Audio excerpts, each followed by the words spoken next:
Thanks, everybody, for joining in. It's nice to have everybody on board. Good. Likewise. Okay, we're all set. All right. Okay. Welcome to the Franklin County IDA meeting. Maria, can you go ahead and do the roll call? Sure. Sherry Boyer. Michael Doran. Present. James Ellis. Here. Stephen Ehrman. Here. Madeline Fleury. Present. Justice Martin. Present. Archie McKee. Present. Also present are Jeremy Evans, CEO, Maria Bourgeois, and Russ Kenyon. Okay. We will entertain a Very motion good. to accept the agenda. So moved, Jim Ellis. Second, Archie. Okay. All in favor? Hi. Aye. Aye. Anyone opposed? Okay, no public comments, so we will move into approval of the minutes for November 10th, 2021.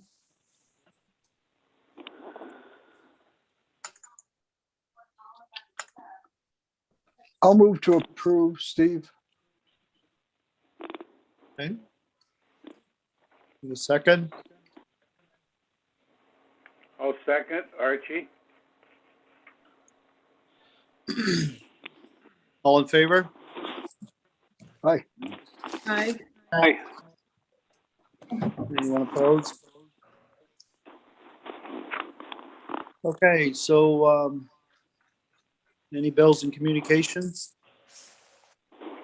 No. Any committee reports for the IDA? I'll jump in real quick. We had a revitalization, downtown revitalization committee meeting on Monday. Did a tour at the street level of Saranac Lake, and it was nice to see where projects sometimes have their true impact. It's one thing to see it on paper; it's another thing to see it live and in person. Present were Steve. I'm sorry, losing my track here. Steve and I were there as far as members of the board, and we just it was just really nice to kind of see some of the work that's been done over the course of time and where maybe we could make an impact going into the future, and will definitely help us with setting our agenda. Who else was present, Mike? I wasn't aware of that. Oh, Jeremy was there. Yep. And Kelly. And Kelly as well. Yep. Okay, thanks. Sorry, I'm having a little bit of a delay over here, so internet. Very good. Any other reports for IDA? That takes us to the treasurer's report. Any updates on that, Jeremy?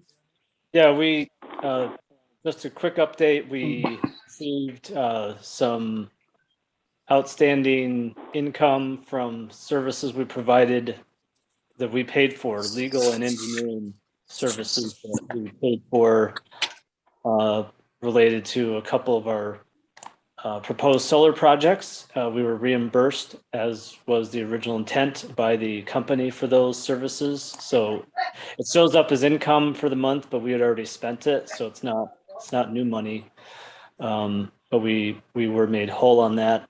If you look at the profit and loss versus the actual budget versus actual, we still have a few weeks left, and this will change a little bit, but you can see that on the expense side, we did pretty good. There's a couple different anomalies on expenses.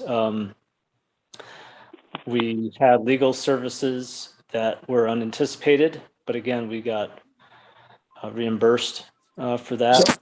And we also, what was the other one? Big anomaly. Our rent, our office rent, the county asked for a raise in the rent for 2021 after we approved our budget. So it looks, it's a lot more than we had budgeted, but it was all approved. So that was the other big anomaly as far as percent of the budget being used. Other than that, we're in pretty good shape for the IDA. And that's my report for today. Question from Jim Ellis. How much are we paying for rent monthly? I think it's $200. Okay, just wanted to check.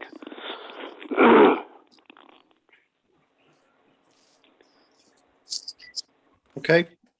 Entertain a motion to approve the Yep. treasurer's report. So moved, Jim Ellis. Archie seconds.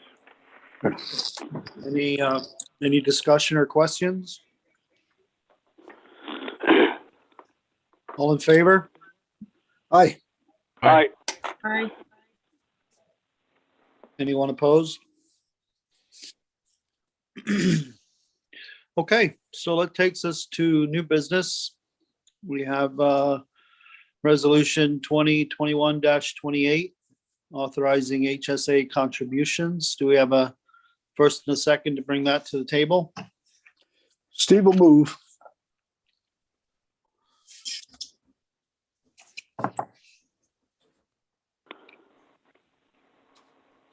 Michael second. Jeremy, could you go ahead and give us a description for this resolution? Yeah, 2 or 3 years ago, we switched, it's still within Blue Cross Blue Shield, we switched to a high deductible health insurance plan. And as part of that, we set up a contribution to a health savings account for employees. This is something that is at the board's discretion. It's not something that you're required to do, but we did it to offset, as a way to help offset the higher premium that came from doing a higher deductible plan as a kind of a give back to switching over. So the switchover saved the agency money, but this is a common way for an employer to help defray that higher cost to employee while still saving money. And so we've done this every year since, and yeah, that's all there is to it. That's what it's for.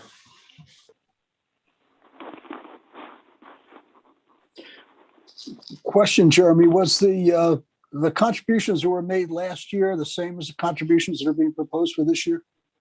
Yes, we've not changed the amounts at all since we started. Okay, thank you.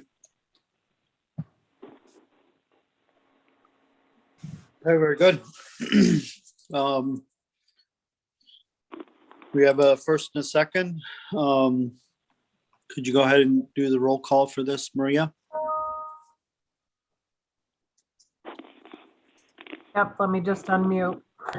So this is for resolution 2021-28. Sherry Boye, Yes. Michael Doran, Yes. James Ellis, Yes. Stephen Erman, Yes. Madeline Fleury, No. Justice Martin, Yes. Archie McKee. Yes.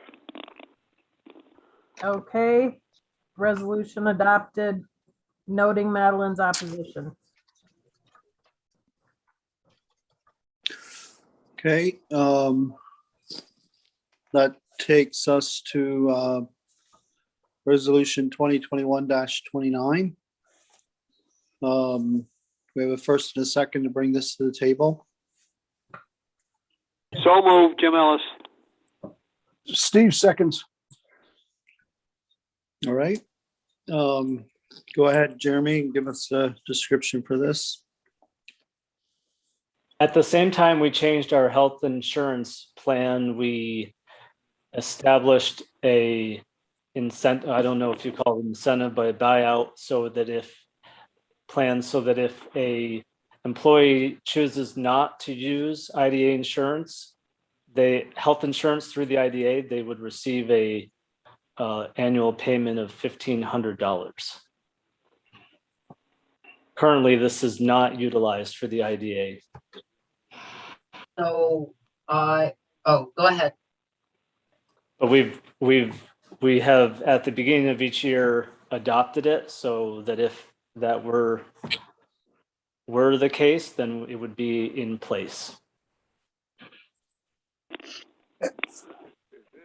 I thought I saw something on the budget that was being paid out. It's budgeted. No, the health, we've budgeted the HSA contributions, but I don't think we've budgeted the buyout in IDA. It only gets paid out in LDC. We have 2 employees that. Oh, okay. That's where I saw it. All right. Thank you. So I'll just add that, I came from an institution that used to offer it and removed it from the table. There's a Right. lot of places now that do not offer this at all anymore. And honestly, with things tight the way they are, and I honestly don't think it's necessary. I have the same feeling about it. And the effect of this, Jeremy, if I'm right, is that if there's a couple and one of the spouses has a family plan and the other spouse works for us, the person that's not taking the insurance, thereby saving us money, can get the $1,500 basically bought out, basically, it's an equity issue, it seems like. If somebody's getting the insurance, but somebody else doesn't need it because they're being paid out on the other side, they're saving us money, so we're basically passing some of that back to them as a benefit. Am I right about that? That's the principle, correct? Okay, thank you. But then in the end, we're not saving money. We are saving money because I understand how much insurance costs. But like I said, I don't know of many organizations that even offer it anymore. I worked for the 3rd largest bank in the world and at one point, and they removed it. So I don't think it's a necessity at all. Sherry, what was their logic for removing it? I'm not sure. Like I said, wasn't privy to the corporate's decision making, but I'm sure it was a bottom line corporation save money. Yeah, we had the same thing at Pratt. They used to offer it and then they took it away. And I'm sure it was all about saving money. Well, I think that's why Sherry's Bank is the 3rd largest bank in the world. But anyway, my question, and I think this is, how much does it cost us to insure an employee? It What's the varies actual widely. cost? It varies widely between a single person and a family. Of course, but do we have any numbers? Maria, do you have offhand, do you recall? We could look it up. Hold on, I'm pulling it up right now. Give me just a second. Even order of magnitude, are we talking about $4,000 or $5,000 for an individual? No, it's more than that. Okay. This is definitely a cost-saving option for the IDA. If we pay somebody $1,500 to take the buyout, it's significantly less than if we are involved in a insurance plan with them. Right. Yeah. That's the way I see it too. Sorry. Yeah, and to Archie's, I think this is very important. I think to Archie's point, what we really need to do is to figure out where the benefit, to whom the greatest benefit goes. I think the benefit, if I got this right based on that, and I haven't made a decision yet, but I think the benefit is more to us than it is to anything else. So wait and see what Sherry tells us here, or Maria. Yep. Okay. So just for an example for you, for 2021, I'm looking at LDC. This happens to be a single person. Their annual cost for health insurance currently is $8,856.72. They pay 20% of that premium. For dental, it's $407.88 a year. And I can give you, well, I'll give you what mine is. Mine is participant with spouse, but not family.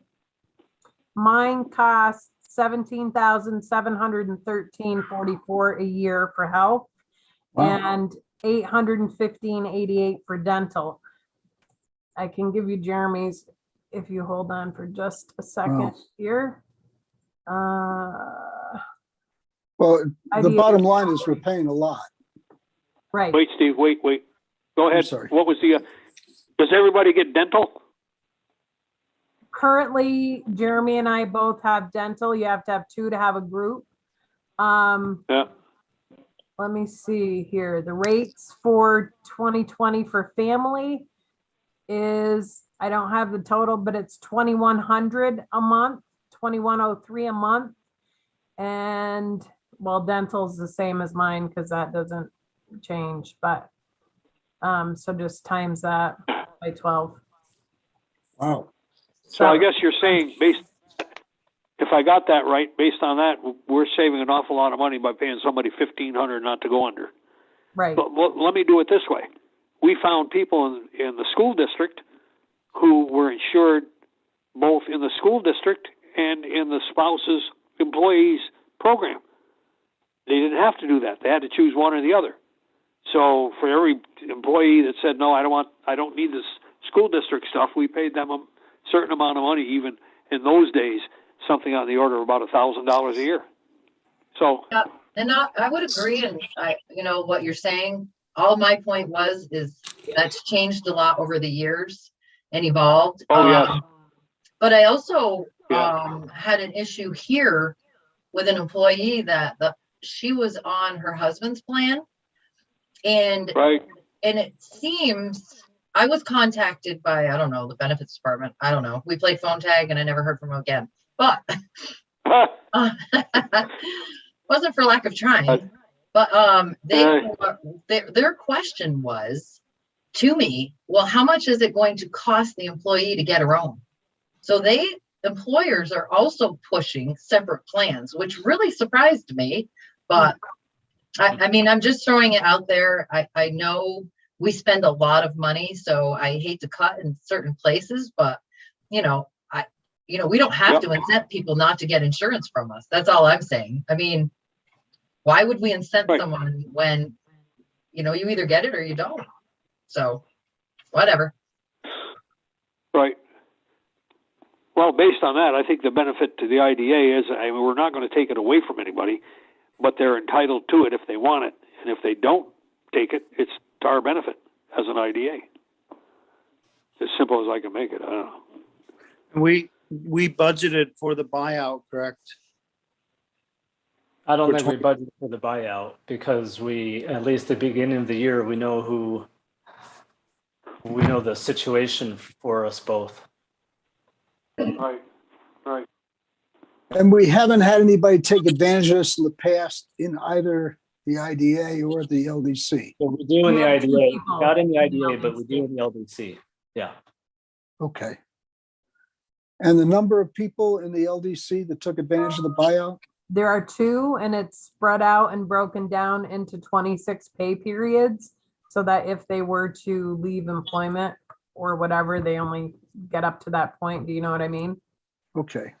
So the Yes. Good. assumption is that for two people, we may be saving $20,000 at a minimum by paying people $1,500 to encourage them to not take the insurance.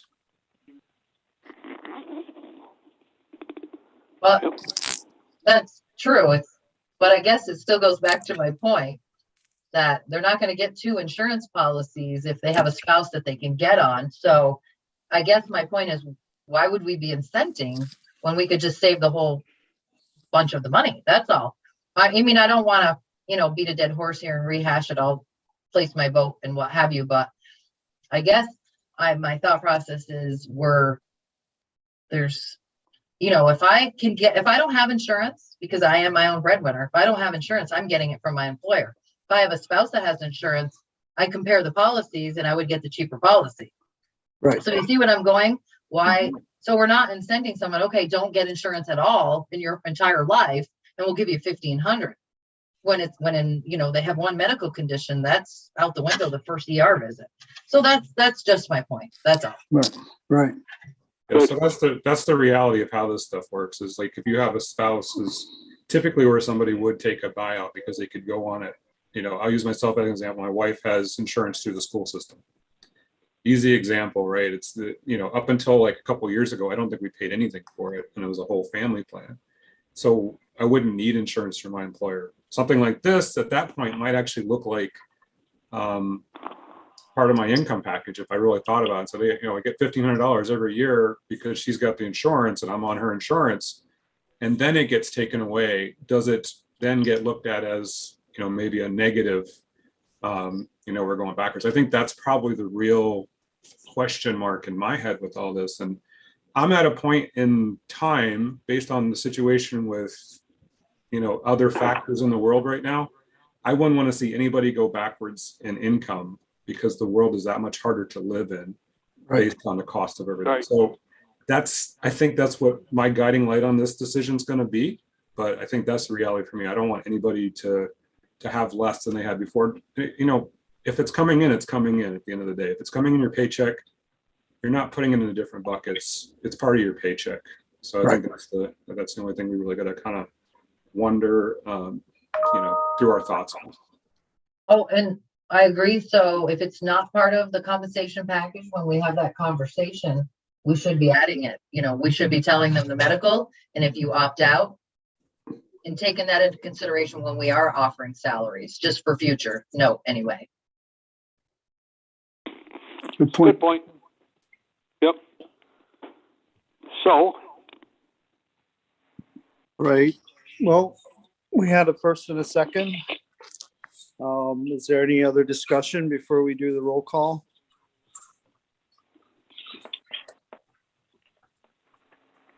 Okay, so for resolution 2021-29, health insurance buyout establishment, Sherry Boyer, No. Michael Doran, Yes. Jim Ellis, yes, Steve Ehrman, Yes. Madeline Fleury, No, Justice Martin, Yes. Archie McKee. Yes. Okay, resolution is adopted, noting Madeline and Sherry's opposition. Okay. Thank you. So, for the IDA, we need to entertain a motion to go into executive session.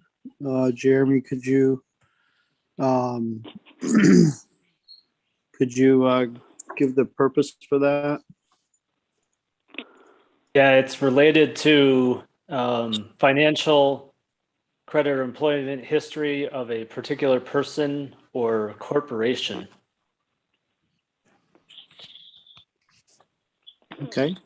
Do we have entertain a motion to go into executive session for that purpose? Archie I'll move. Archie moved. Yep. Okay, Steve will second. All right. All in favor? Aye. aye. Anyone opposed?